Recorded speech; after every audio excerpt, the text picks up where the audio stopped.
Welcome to the April 30th, 2019 meeting of the Select Committee on the Climate Crisis. The committee will come to order, and without objection, the chair is authorized to declare a recess of the committee at any time.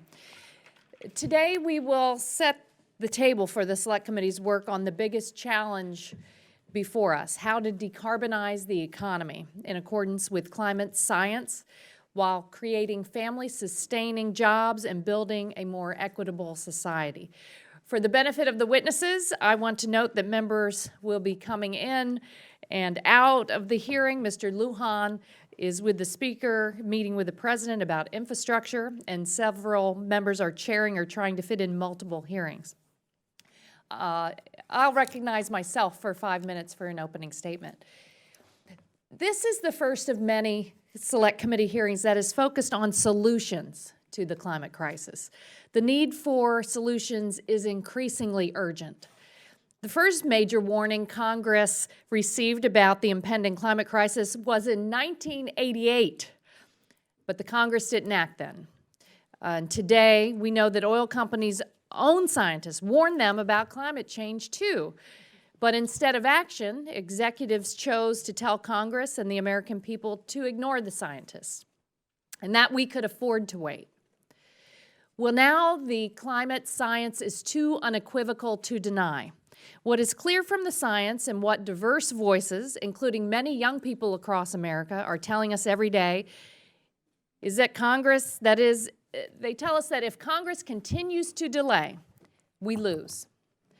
If Congress chooses the status quo, we lose. In fact, scientists have told us that the world needs to hit net zero carbon emissions by 2050 to avoid the worst consequences of the climate crisis. Getting there means cutting greenhouse gas pollution 45% below 2010 levels by 2030. To get there, and to give ourselves a chance of avoiding the most catastrophic consequences of climate change, we have to cut carbon pollution smartly and soon. Taking action now gives us the best opportunity to transition to a clean energy economy, efficiently and equitably.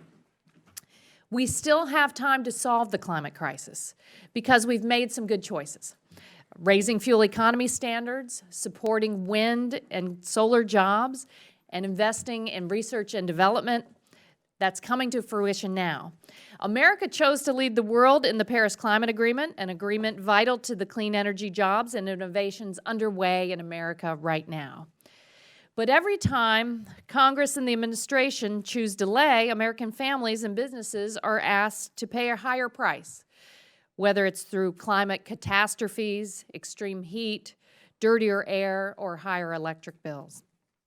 But as daunting as the climate crisis is, we can make choices and rise to the challenge. Many businesses and communities across America have been leading the way. More than 3 million Americans work in the clean energy economy. Existing energy efficiency standards will save consumers and businesses $2 trillion on utility bills by 2030. And fuel economy standards will save the average household another $2,800 a year at the pump.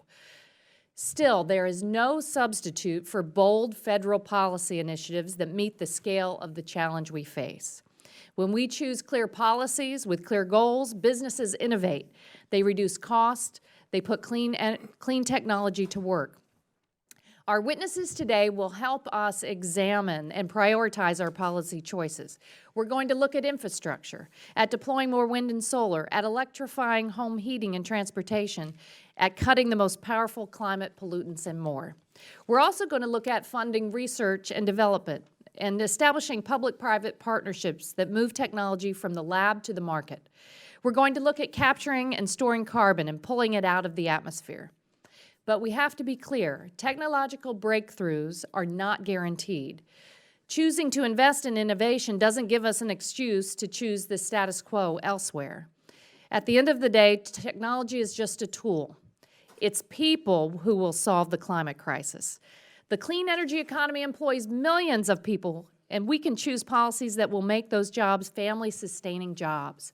That includes elevating transition for workers in the fossil fuel industry. They deserve a clean energy economy that delivers for them in their communities.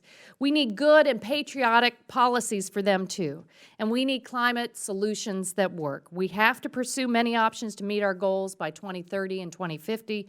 The one option we don't have anymore is delay. We must choose climate action now.